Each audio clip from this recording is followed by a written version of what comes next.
Olá, Bia, boa noite. Estamos iniciando mais uma nossa live do Rotaract de Rio Verde. Logo mais às 8h30 daremos início à nossa pequena discussão.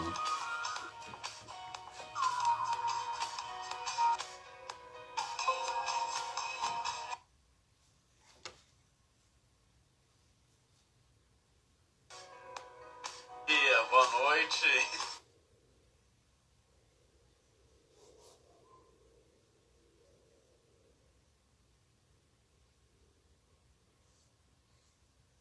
Olá, Ana Cláudia, boa noite, seja bem-vinda. Gabriel Germano, nosso presidente, acabou de entrar na nossa live.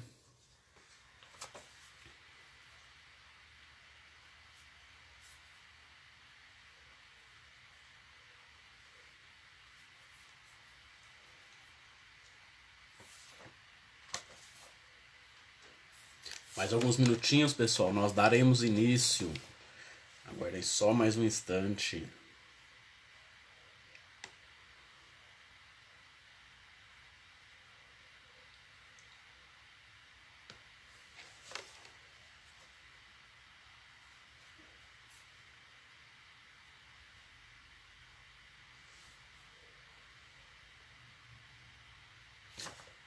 Beijo, Ana Sofia. Saudades.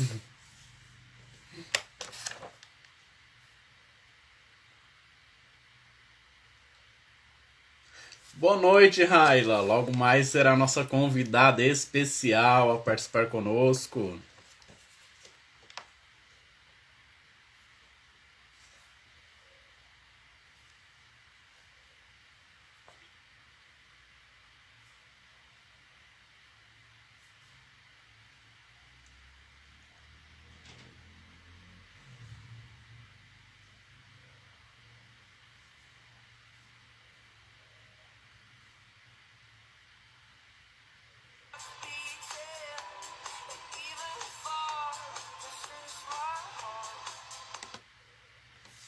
Nosso convidado também mais que especial, Fred, acabando de entrar na nossa live, que também será um dos nossos entrevistados dessa noite.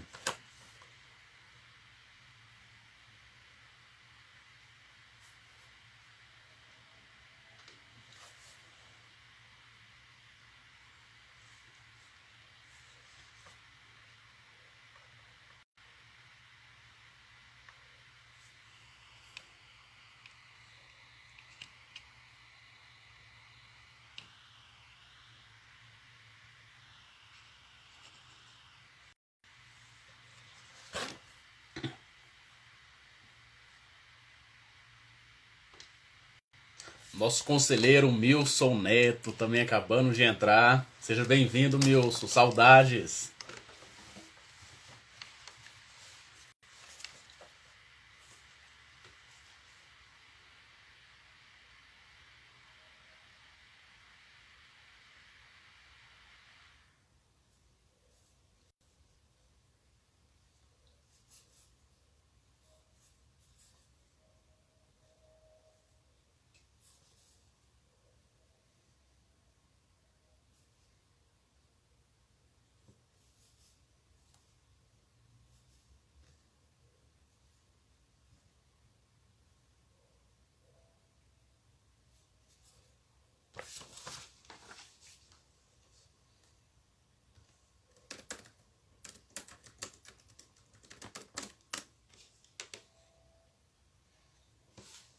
Isadora, nosso protocolo 2020-2021, também acabou de chegar conosco.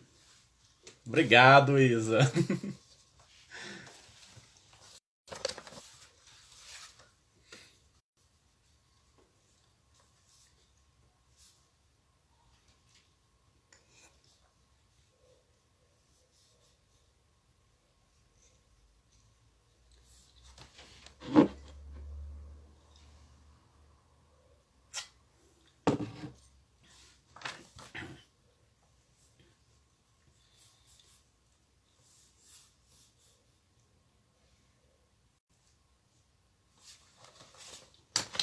Então, pessoal, A nossa live de hoje do Rotary Clube de Rio Verde, Distrito 4770, na área 5, nós vamos estar falando sobre um tema muito pertinente, que será racismo, uma visão a partir da primeira Constituição brasileira.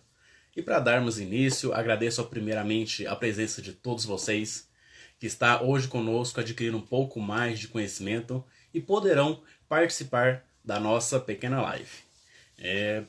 Para darmos abertura a esse tema de altíssima relevância para a sociedade brasileira, eu estarei apresentando para vocês o samba enredo de 2018 da Beija-Flor.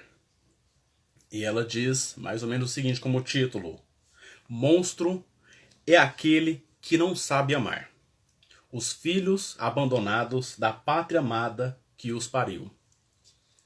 E diz o seguinte: Ó pátria amada, por onde andarás? Seus filhos já não aguentam mais. Você não soube cuidar. Você que negou o amor. Vem aprender na beija-flor.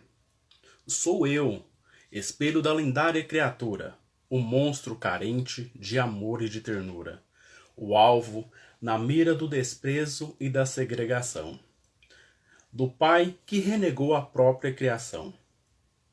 Refém da intolerância dessa gente, retalhos do meu próprio Criador. Julgado pela força da ambição, sigo carregando a minha cruz à procura de uma luz, à salvação. Estenda a mão, meu Senhor, pois não entendo tua fé. Se ofereces com amor, me alimento de axé. Me chamas tanto de irmão e me abandonas ao léu. Troco um pedaço de pão por um pedaço de céu. Ganância veste terno e gravata, onde a esperança sucumbiu. Vejo a liberdade aprisionada, teu livro eu não sei ler, Brasil. Mas o samba faz essa dor dentro do peito ir embora. Feito um arrastão de alegria e emoção, o pranto rola. Meu canto é resistência, no ecoar de um tambor. Vem ver brilhar mais um menino que você abandonou. Este foi um dos enredos criados para a Beija-Flor no Carnaval de 2018. E por mais que possa parecer, né, que já foi criado há 2 anos e possa demonstrar um pouquinho desatualizado, ele demonstra muito bem o que a sociedade brasileira está vivenciando no seu dia a dia e já vivenciou. Filhos que foram colocados em nosso país, advindo, né, de outras culturas, de outros continentes, e chegou aqui com uma maneira de buscar a liberdade, de buscar uma vida nova. Entretanto, não foi bem assim quando tudo chegou. Pode até ter sido uma maneira de ter apresentado o Brasil como uma esperança nova, mas quando chegou aqui, nada disso acontecia. E a partir daí que nós vamos dar início a essa live, e eu vou apresentar para vocês duas pessoas muito especiais que se dispuseram a estar conosco hoje e discutir um pouquinho do que é a Constituição, primeiro o que foi, né? A primeira Constituição brasileira, os temas um pouco pertinentes à família rotária e um pouco mais sobre a hashtag Vidas Negras Importam. E para darmos início, eu vou convidar uma pessoa super especial, a Raila Moura.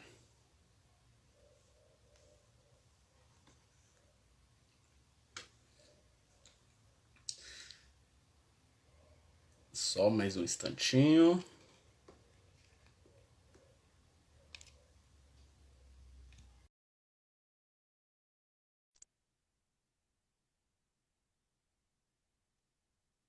Olá! Tá dando pra me ver direitinho? Perfeito, Raila. E aí, tudo Você bem? também? Eu tô ótima, e você? Oh, cada vez melhor. Tá gracinha, adorei a gravata. Ah, obrigado. Tudo por você. Ai, obrigada, me senti até importante agora, famosa, especial. E é realmente muito especial. Para quem não conhece, Obrigada. essa é a Raila Moura. Ela é agente de saúde, maquiadora profissional, rotariana desde 2016. Desculpe, rotaractiana desde Sim, 2016. obrigada.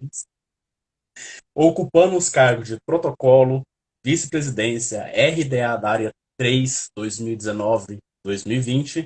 Foi vice-campeã do concurso mineiro de oratória, o EMIRC, e participou de diversos movimentos da cultura negra desde o ensino médio. É pesquisadora, histórico, social. E para darmos início, Raila, a respeito da a hashtag Vidas Negras Importam, tomou uma ênfase após a morte de mais um negro nos Estados Unidos. Essa legenda acabou tomando sentidos diferentes do propósito. Como você analisa esse fato, na sua visão? Como você nos descreve essa modificação do que realmente é a hashtag? Tá. Primeiro, boa noite novamente, né? Tem algumas pessoas entrando agora. Eu estou muito feliz por poder participar dessa live com vocês. Acho que é um tema muito bacana de ser abordado. E uma coisa que você falou que eu fiquei pensando é porque, assim, foi mais uma morte de um negro. Então, é um assunto que já ficou normal, já está comum para nós, né? Então, perde um pouco a relevância. Não é um ato que aconteceu, algumas pessoas talvez não conhecem a hashtag há muito tempo, né? Talvez conheceram por esse movimento agora, né? A mais atual. Mas a hashtag foi criada há anos atrás, foi em 2013, por 3 mulheres, para poder batalhar sobre os direitos da vida negra nos Estados Unidos. Porque muitos jovens estavam morrendo, e morrem até hoje, por coisas que nem são crimes até, só pela pele mesmo, sabe? Pelo fato de ser negros. E o que eu fiquei mais incomodada com isso é porque assim, é mais fácil justificar a morte do que preservar a vida. Em 2013, que foi quando lançou essa hashtag, né, desse movimento, foi por causa de um rapaz, um jovem de 17 anos, que foi visitar a noiva do pai num condomínio, mas eles estranharam a movimentação de um negro naquele espaço, e aí o vigia, o policial, não consigo lembrar muito bem, ele atirou no rapaz, e um mês depois ele foi absolvido com a justificativa de ter sido legítima defesa. E pronto, e aí você não tem mais para onde correr. A família chorou porque perdeu um ente querido, não teve nenhum respaldo sobre o governo ou sobre as autoridades, enfim. Esse cidadão que cometeu esse crime foi absolvido e pronto, seguiu sua vida, como se fosse um erro banal, como se aquela vida não tivesse valor. E aí que surge a hashtag que vidas pretas importam. Não quer dizer que essas vidas pretas importam mais do que as brancas, mas sim que elas são equiparadas, que elas importam tanto quanto, sabe? Eu acho que é mais ou menos essa a função da hashtag. E que as pessoas que são brancas e que reconhecem seus privilégios, elas possam entender que essa hashtag ela não veio para insultar ninguém. Na verdade, a gente quer ter voz para poder lutar pelos nossos direitos à vida. Nada além disso, sabe? Porque perder espaço a gente perdeu há muitos anos atrás. Estamos numa construção para poder melhorar, mas infelizmente ainda não chegamos ao patamar de querer reivindicar vários outros direitos, sendo que, por enquanto, o nosso valor mínimo não é só a vida. Consegui te responder? Era mais ou menos isso que Perfeito. A sua visão tava. realmente demonstrou o que era essa hashtag. Como você salientou, Obrigada. foi criada há pelo menos 3 anos atrás, né? Foi em 2013, então são 7 anos. 2013. Ah, sim, 7 anos. Isso. E isso é muito importante. E, infelizmente, só passou a ter uma ênfase maior após a morte de mais um negro de maneira brutal. Sim, muito brutal. Inclusive, a frase I can breathe, que é eu não consigo respirar, ela foi falada por outro jovem negro em 2014, se eu não estou enganada, que era o Eric Garner, que ele repetiu isso por 8 minutos, eu acho. que ele foi sufocado também por policiais. Então, essa frase ela já tem uma ênfase grande, né, desde 2014. Mas o movimento só chegou no Brasil mesmo mais ou menos em 2016. E poucas pessoas sabem disso. E aí agora, em 2020, que ele tomou uma proporção maior.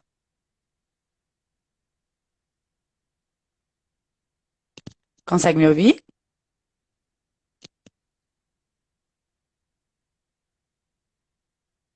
Raila, dá Travou? uma olhada aí na sua. Eu acho que ela tá caindo um pouquinho. A minha? Você quer que eu faça o quê? Não estou conseguindo te ouvir. Dá uma verificada na sua conexão. Eu acho que ela tá um pouquinho caindo, tá um pouquinho fraca. Ai, deixa eu ver.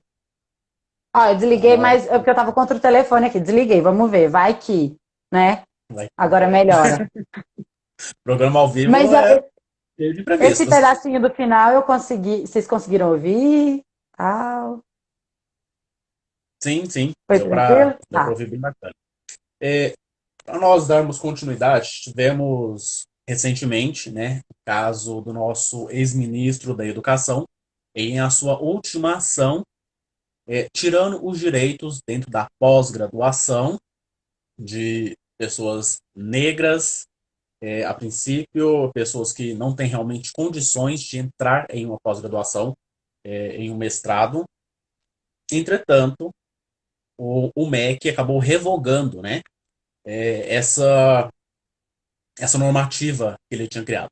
Foi, sim, uma boa ação pelo MEC, merece realmente os parabéns por ter tomado a atitude dentro do período necessário.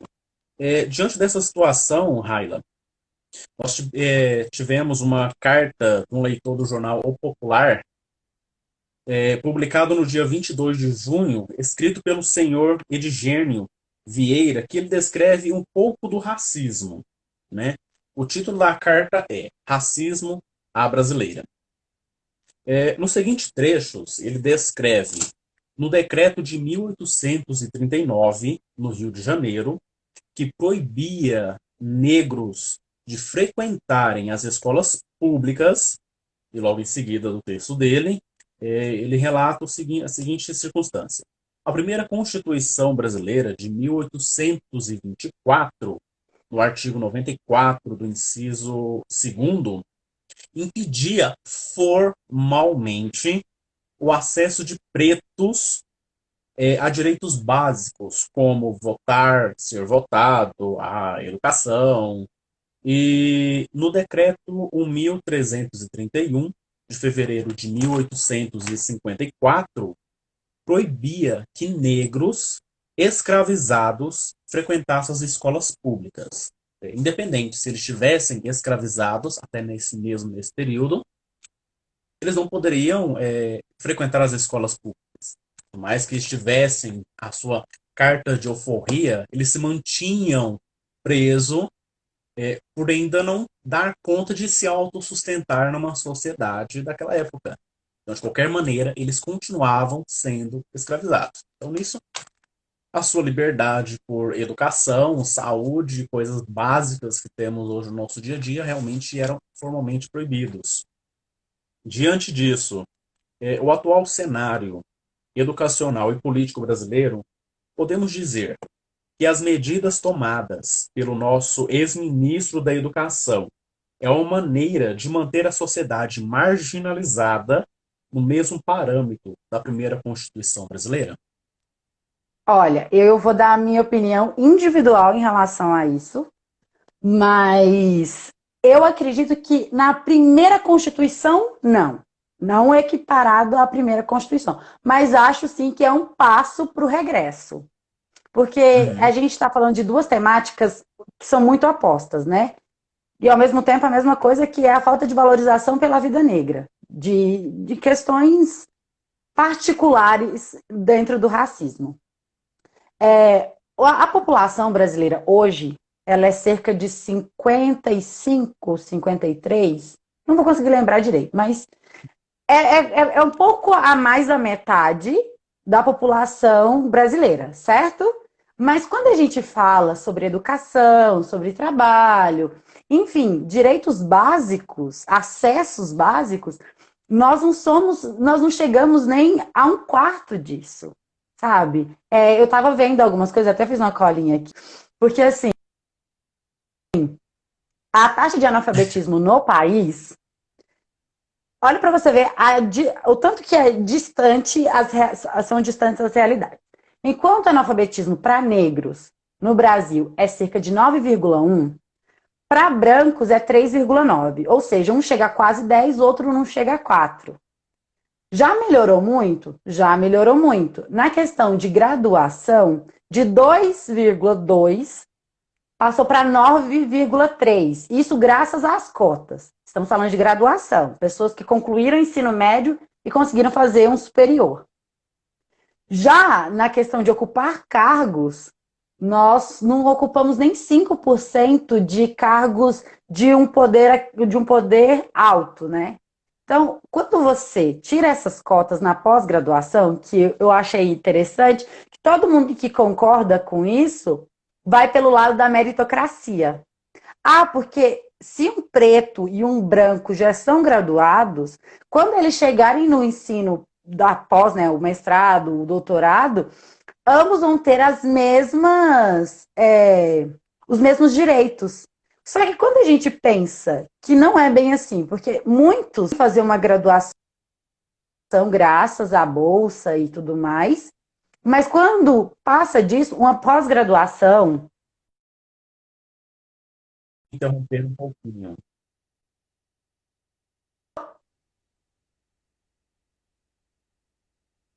Tá conseguindo me Infelizmente, ouvir? a internet da Raila está caindo, oscilando Gente, bastante. tá. E olha, eu não sei o que eu faço, porque é a única que eu tenho.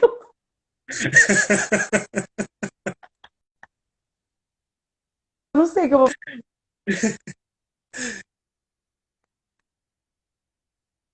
Vamos ter só um pouquinho de paciência. Mas qualquer coisa, eu volto com a explicação da Raila, passo essa explicação para ela. Caso a internet dela não dê uma volta por cima. Vamos aguardar só mais um instantinho. Eu acho que ela deve estar tentando reiniciar. Mas diante do que a Raila estava nos mostrando, né, ela quer dizer o seguinte: que mesmo que uma pessoa negra e uma pessoa branca atinjam o mesmo grau de escolaridade, terminando a sua graduação, quando ela chega na sua pós-graduação, que é o mestrado, doutorado, sua especialização, ela, mesmo assim, ela não vai continuar tendo o mesmo parâmetro educacional, mas que ela possa ter chegado. Mas as condições financeiras mudam bastante. Conhecemos diversas pessoas que estão, sim, cursando as suas especializações, mas ainda tem que continuar dividindo o seu tempo entre estudar e trabalhar para conseguir dar continuidade nos seus estudos. Isso ainda é muito visível.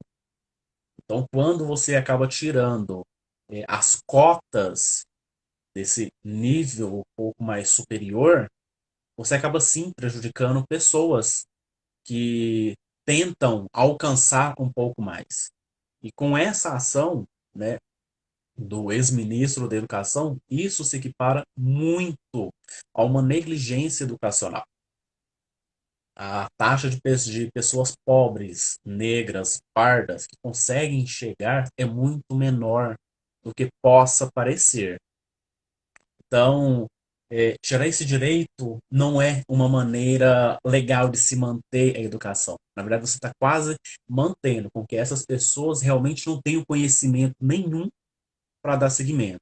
E quando isso acontece, você infelizmente está sim prejudicando a máxima, né, que são a máxima de pessoas que tentam se manter ao nível.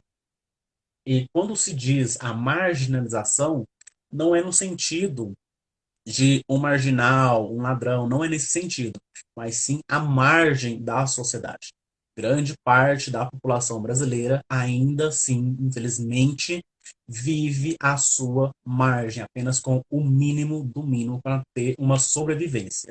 E tirar as cotas, tanto das universidades, de escolas públicas, de cursos técnicos, de curso da pós-graduação, é sim uma maneira de você querer deixar com que essa população permaneça ali, sem ter conhecimento algum. Se você não tem conhecimento, você não pode questionar quem está mantendo, entre aspas, né, a sociedade civil de uma maneira calma.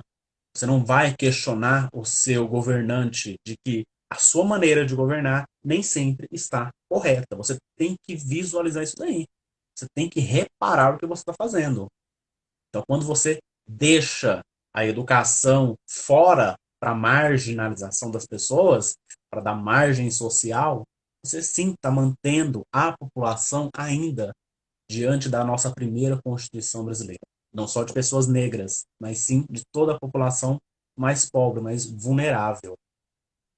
E para darmos continuidade à nossa entrevista, eu vou convidar mais uma pessoa para fazer essa participação conosco. Agora só um instantinho que eu vou chamá-lo aqui.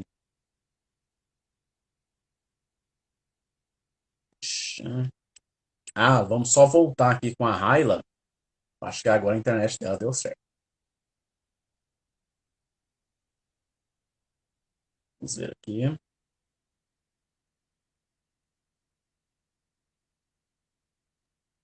Eu não entendi, mas eu voltei. Voltou, né? Ah, é. Acho que você ia chamar o Fred agora, não era? Ou não? Se você quer dar continuidade à sua palavra, né? Não, eu só queria falar uma coisa. É, Uhum. eu estava ouvindo o que você estava falando, porque eu tô com dois telefones aqui, então deu para participar. É o seguinte, quando acontece isso de você tirar as pessoas negras da pós-graduação, você está fechando espaço para ela, obviamente, porque muitas pessoas que conseguem sua graduação ainda tentam o seguinte: se você buscar, você vai ver que a grande maioria dos negros que fazem uma graduação, eles estudam e trabalham. Uhum. Quando você vai fazer essa pós-graduação, você ainda está enfrentando todas essas dificuldades, sabe? E quando você passa dessa pós-graduação, que você entra no mercado de trabalho achando que vai ter tantas oportunidades quanto uma pessoa branca, mesmo que ela não tenha o mesmo ensino que você, mesmo que ela não tenha se dedicado tanto, a cor da pele dela favorece ela para conseguir um emprego. Se você conseguir essa vaga, você pode ter A certeza. internet da Raila hoje Gente, tá difícil. que é isso? Amigos, eu tô nervosa. Minha internet não tá colaborando. Eu vou ligar no meu provedor de internet. Eles estão querendo me sabotar. E eu vou me despedir, porque eu tô achando isso muito chato.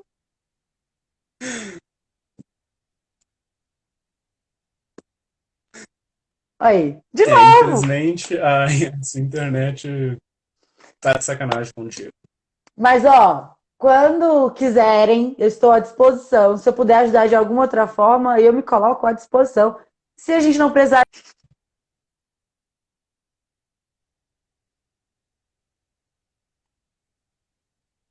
Agradeço, Raila, pela sua participação, disponibilidade. Infelizmente, a questão da internet não nos ajudou um pouquinho, mas ficamos muito agradecidos pela sua participação conosco. Que isso, imagina, eu que agradeço.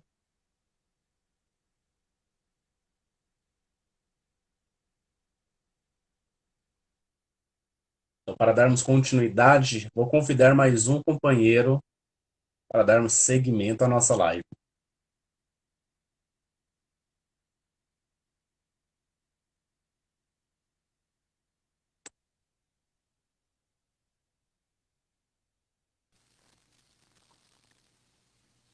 Esse quem vos fala, boa noite, Fred. Boa noite, companheiro André. Tudo bem? Me escuta? Como estão as coisas aí? Todo tranquilo. Estou acompanhando aqui, André. Estava acompanhando. Olha, eu vou compartilhar uma história com você aqui rapidamente, antes da gente começar, até para Fica à tranquilizar a vontade. Raila. Eu estava dando um treinamento online, né, nesse novo real, nesse nosso novo mundo, para Piracicaba. E aí eu aqui de Belo Horizonte, Hum, Minas Gerais, dando um treinamento para Piracicaba, e de repente a minha internet falhou. E eu mobilizei todo mundo aqui dentro de casa, falei com minha irmã e tentei compartilhar 4G, mudei de computador, tentei ficar mais próximo do roteador. Menino, no final das contas, tava lá, todo mundo me esperando, tinha gente lá do sul, na fronteira ali com o Paraguai, Uruguai assistindo. E eu falei, meu Deus, o que eu vou fazer? Compromisso, tudo combinado e tal. André, sabe qual que foi a solução? ah, Eu saí de casa, eu fui pra casa da vizinha, eu fui pra casa de uma amiga que me viu meu desespero aqui, aí de repente ela chegou e falou assim, Fred, sabe onde ajuda? Vem aqui pra casa. Fui pra lá correndo, falei, pessoal, segura 5 minutos. Eu espero que não tenha tomado multa no caminho, mas aí na internet, na casa do meu amigo, funcionou. Então, assim, Raila, fica tranquila. Eu espero, viu, André, que não aconteça isso hoje, pelo amor de Deus. Eu tô muito ansioso pra gente poder conversar sobre esse assunto tão importante, tão delicado, polêmico por vezes, mas sim tem que ser sim. falado. Então, já agradeço de antemão aqui o seu convite, na sua pessoa, André, na pessoa da Isadora também, que foram as pessoas que vieram até mim, aí de Rio Verde, do 4770, e a Raila também foi responsável por esse convite lá de Iraí de Minas. Obrigado pela oportunidade. Nós ficamos super agradecidos, Fred. Então, este quem vos fala é o Fred Marques, é rotaractiano com muito orgulho do distrito 4521 de Minas Gerais. Ele é advogado corporativo do grupo SADA, é palestrante em todo o Brasil, mineiro, adora proscar sobre comunicação, liderança, empreendedorismo, direito e diversidade. Há 5 anos na família Rotária, já foi campeão de oratória, organizador e jurado de vários concursos pelo país, além de presidente do RCT de BH Leste, responsável por várias diretorias a nível do clube. Ele também é do distrito e do Rotaract Brasil. Importante dizer que ele adora pedalar. Isso já é uma dica para quem estiver sondando o Fred por aí. Ó. Ele adora pedalar e diz que ama chocolate. Então, fica a dica para quem tem o Fred como crush. Ô, André, você sabe que tem uma amiga minha que ela diz o seguinte: a gente só conhece verdadeiramente uma pessoa quando a gente conhece uma comida, um prato preferido e um hobby, né? Porque às vezes escuta aquele currículo, né? Ah, foi presidente disso, percebeu isso, blá blá blá e tal. Mas a gente realmente se identifica mais com aquela pessoa quando a gente conhece ela verdadeiramente, e não os títulos, e não a experiência nesse sentido. Então eu comecei a inserir isso no meu currículo, nessa questão do chocolate, do pedalar, justamente depois desse toque da minha amiga. Bacana, né? Isso é muito bom. Então, Fred, após você já nos assistir um pouquinho da nossa live, né, sobre o tema que estamos falando, foi a respeito da hashtag, né, um pouquinho mais sobre a nossa primeira Constituição, essa pequena tentativa de retrocesso da nossa educação, que graças não foi à frente, né, não só pelo MEC, mas sim por professores, diretores das instituições federais, ao qual se juntaram para que isso não desse certo. Diante desse nosso cenário rotário, né, é notório a minoria de pessoas negras e pardas na instituição rotária. Em sua opinião, o Rotaract leva consigo o estigma de que a comunidade referida transpassa uma visão retrógrada do racismo velado? Excelente, André. Obrigado pela pergunta. Eu até vou tomar a liberdade de dividir ela em duas, se você me permite. Tá? Eu não sei se foi você que fez Pode, a fica à vontade. pergunta. Sim. Que pergunta rebuscada, viu? Parabéns, o vocabulário português aí, ó, tinindo, muito bom. Bom, vamos lá. Pessoal, falar então sobre o Rotaract, falar sobre racismo, como que está a nossa realidade, né? Até mandar um abraço agora para uma companheira aqui, a Ju, lá de BH Leste, tem gente de todo o Brasil aqui nos assistindo. Dividindo então em 2 pontos. Bom, primeiro, André, você vem então, né, a pergunta que foi feita diz o seguinte,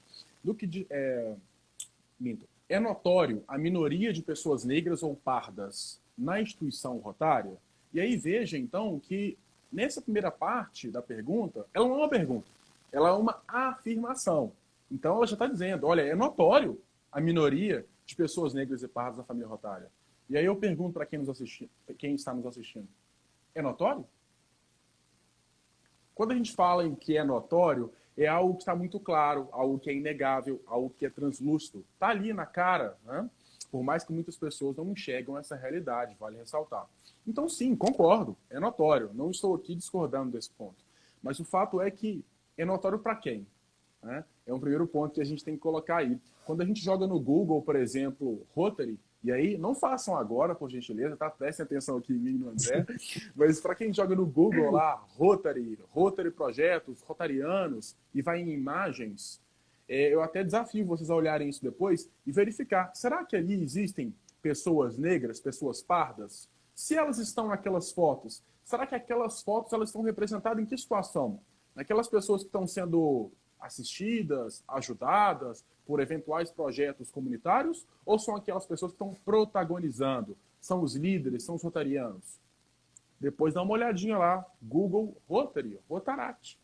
Simples. Não sou eu que estou falando, não é o André. Né? Aí a gente está vendo aí um dado que está posto aí para a gente. Então, perfeito. E aí, para a gente começar aqui o nosso debate, André, eu trouxe algumas estatísticas. É sempre importante, assim como a companheira Raila, né, ela trouxe aqui alguns dados, eu até vou utilizar alguns dados que ela utilizou, a gente trazer dados para embasar a nossa opinião, mas claro que com criticidade.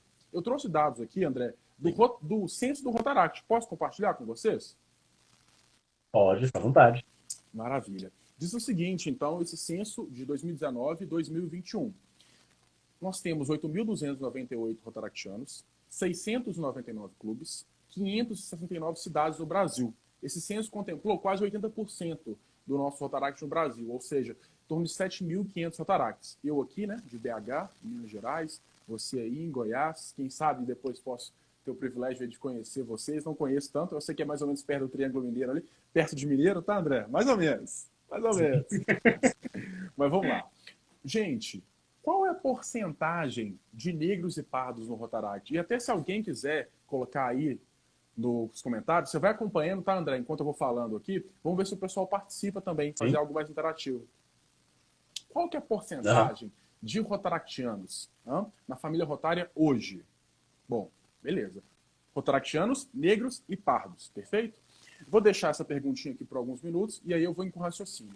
No Brasil, a gente tem, como a companheira Raia disse, um pouco mais da metade da população negra e parda, ou pelo menos da população que se autodeclara negra e parda. E aí eu friso essa expressão, autodeclaração.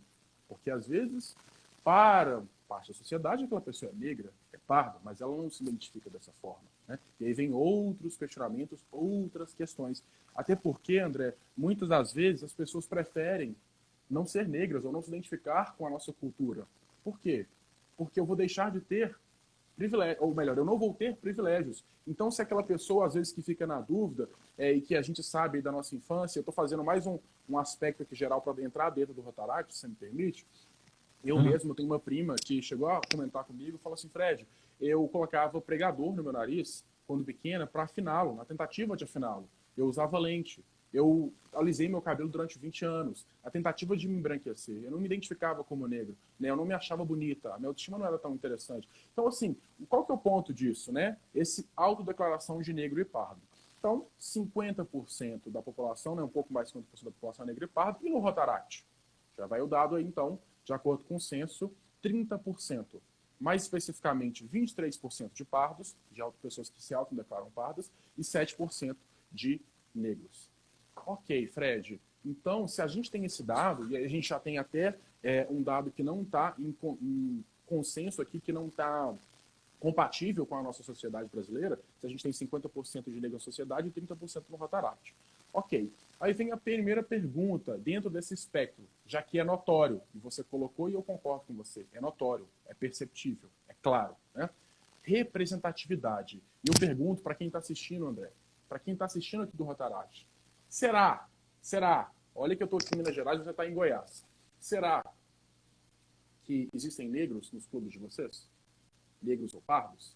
Esses negros ou pardos, eles são ou foram presidentes? São ou foram RDRs? São ou foram governadores?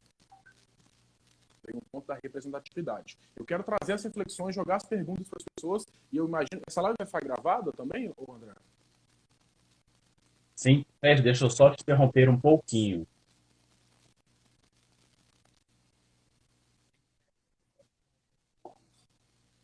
Tem uma pequena oscilação aí de internet.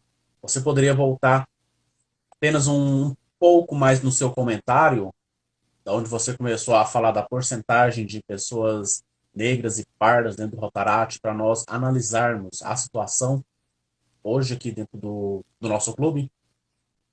Claro, com certeza, André. Inclusive, peço ajuda, tá, para você me pontuar aqui. Eu estou até marcando um cronômetro aqui no celular, a gente tem uma limitação de tempo aí mais ou menos, mas eles me falam se está passando muito ou não, para ver se a gente consegue abordar toda a pergunta, porque essa pergunta não foi fácil, tá? Já vou te adiantar que a pergunta não é fácil, mas eu desafiei aqui e estudei também para poder trazer aqui um raciocínio. Mas vamos lá, né? Desafio lançado, viu, André? Vamos É embora. mal de pedagogo Bom, fazer isso. dados, então, que você... Ah, tá explicado. Bom de pedagogo. Agora sim, escreve muito bem, viu? Gostei muito das palavras, inclusive.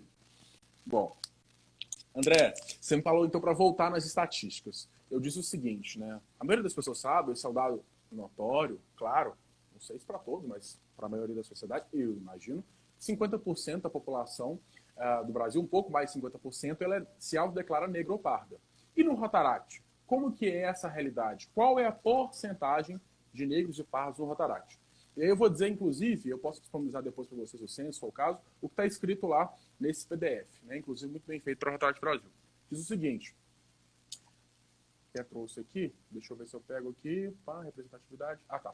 No que diz respeito à autoidentificação, quanto à cor ou raça, os rotaractianos brasileiros se apresentam em sua maioria com 66% de brancos, seguidos de 23% de pardos, 7,91% de negros. Deu para entender, André? Deu para escutar aí? Deu para entender perfeitamente. Perfeito. Então, 50% da população brasileira, um pouco mais, e 30% negros e pardos no Rotaract. Pois é. E aí eu trago a pergunta para vocês. Será que existem negros, negras, pardos, pardas aí no clube de vocês? Esses negros ou negras, pardos e pardas, que eventualmente existem, que essencialmente fazem parte do Rotaract, eventualmente são associados, eles ocupam cargos de comando, de decisão? Eles já foram presidentes ou são presidentes? Estão no conselho diretor, como secretário, tesoureiro? Eles já foram ou são RDRs? E para ficar mais fácil, André, quem quiser colocar aí nos comentários, cita para mim aí um RDR ou um governador negro ou negra, pardo ou parda, que você conhece. A questão é, primeiro, a gente tem um número reduzido, então eu concordo com a afirmação da pergunta. Sim, é notório o número reduzido de negros ou pardos. Esses negros ou pardos, na minha visão, os que fazem parte, nem todos, porque existe uma questão de representatividade, nem todos se identificam, nem todos se sentem parte daquele grupo, nem todos veem sentido em se desafiar e eventualmente se tornar presidente ou RDR, ou governador, cargos de grande liderança, que tem um certo poder, um certo poder. Mas não é só negro ou pardo ou pardo. E será que é pessoa do papel e da representatividade? Dá só uma Porque pausa muitas no pessoas comentário. muitas pessoas as veem, poxa,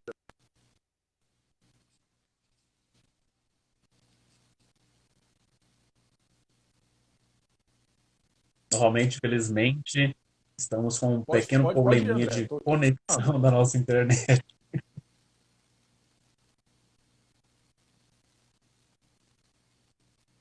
Posso continuar aqui? Pois não, pode falar. Sim, tá oscilando muito, não estamos conseguindo te entender. É comigo aqui? Será que vale a pena mudar de local? Tenta mudar um pouquinho do local para ver se melhora.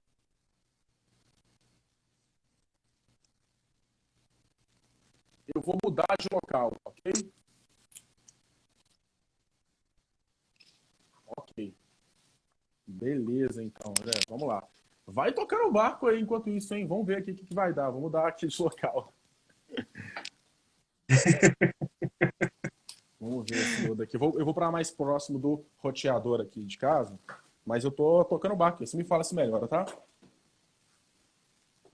Sim, tá ficando melhor na internet. Já tá ficando melhor? Já tá ficando bem melhor. Vamos lá, André. Vamos lá. Beleza.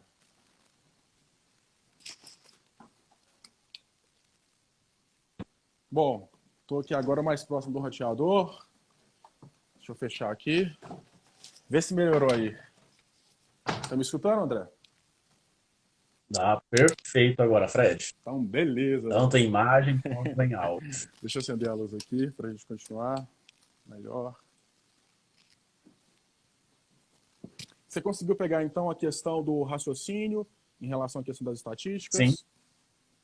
estava dando para entender. Perfeito. Então, já que agora a internet vai nos ajudar, vamos lá dar sequência ao raciocínio, tá? E aí você me conta também do tempo, tá? Que eu sei que a gente tem um tempo limitado.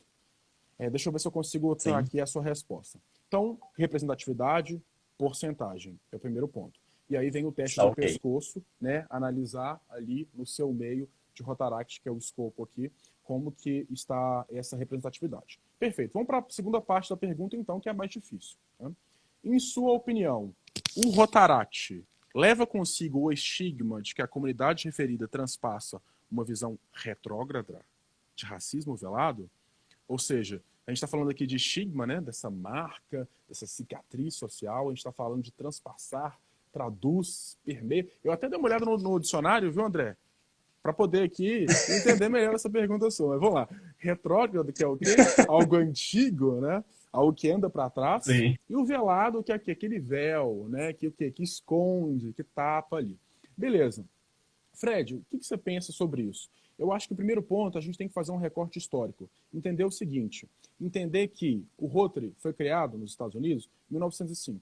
1905. Mas, Fred, e a abolição da escravatura nos Estados Unidos? Eu vou tentar falar um pouco mais rápido aqui. Se não dá para entender, você me fala, tá? Em uhum, 1905 foi criado o primeiro Rotary. 1863 foi abolida a escravatura nos Estados Unidos. Ou seja, a gente está falando aí de um hiato de mais ou menos 40 anos. No Brasil, o primeiro Rotary data de 1921, 33 anos antes, né? 1888, a abolição da escravatura. Por que eu estou falando isso, André? Porque muitas vezes as pessoas acham que a escravidão está muito longe, está num passado remoto, está distante. Não, na verdade ela está até hoje aqui. O ponto é que, por exemplo, eu ainda sou rotaractiano, né? Antes eu levei, inclusive, vale ressaltar. Então eu sou jovem ainda, me considero jovem, né? O meu pai tem em torno de 60 anos, então ele nasceu na década de 1960. Meu avô, no início do século, né, de 1900, do século passado, século 20. Então significa que o meu bisavô, ele já é, ou seja, o meu bisavô, eu não sei quantos anos meu bisavô teve, ele já é fruto ou da lei do ventre livre, né, ou então ele até foi escravo, vai depender da idade. A questão é que o meu bisavô, ele foi escravo, se não o meu tataravô. Isso é muito próximo. Parece que não. E eu gosto de falar disso porque o Rotary, querendo ou não, né, há 30 anos atrás, sequer aceitava mulheres. Tem clubes que até hoje sequer aceitam. Então a gente tem que trazer um pouco essa realidade, para muitas vezes não nos disfarçar, né, e achar que tudo é perfeito, que aquele mundo cranberry, aquele mundo perfeito. E aí eu venho com uma outra questão, né, que eu vejo, André, que o Rotary ele vem se reinventando. Né?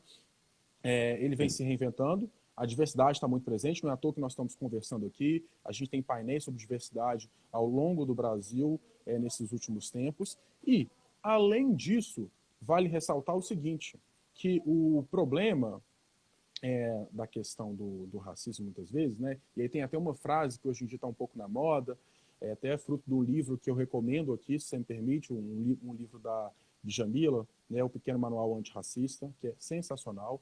As pessoas estão começando a falar sobre antirracismo, racismo estrutural e etc.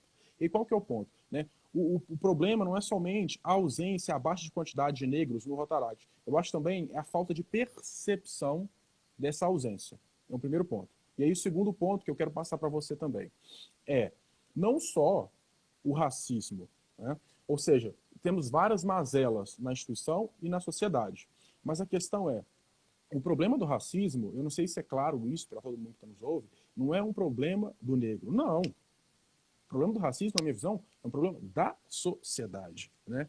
De todos. Então, por isso essa frase, né? Não basta não ser racista, deve ser antirracista. E aí a reflexão que eu queria trazer aqui, né? E aí eu queria depois, se te der tempo ainda, indicar mais alguns materiais, algumas pessoas para a gente seguir, é que...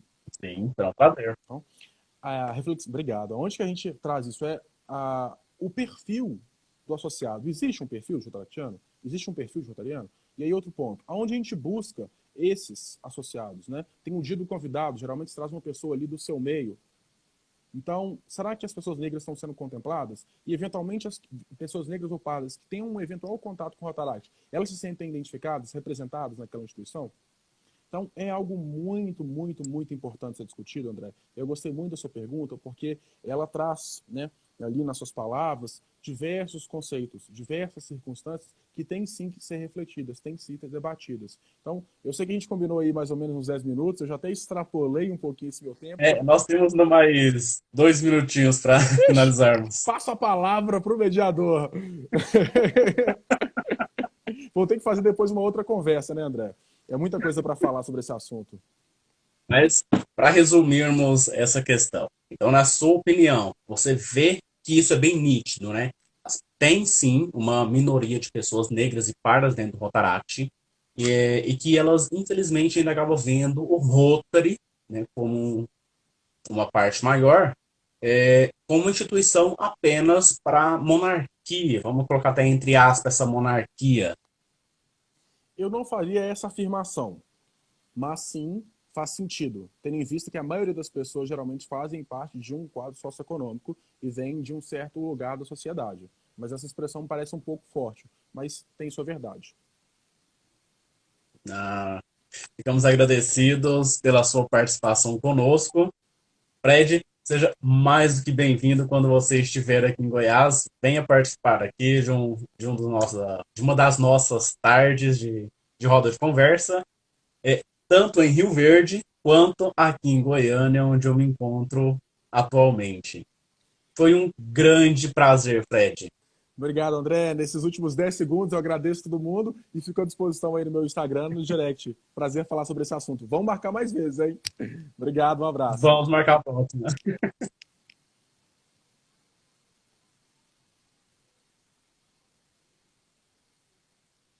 E eu agradeço a participação de cada pessoa que esteve hoje presente conosco. Muito obrigado e até a próxima.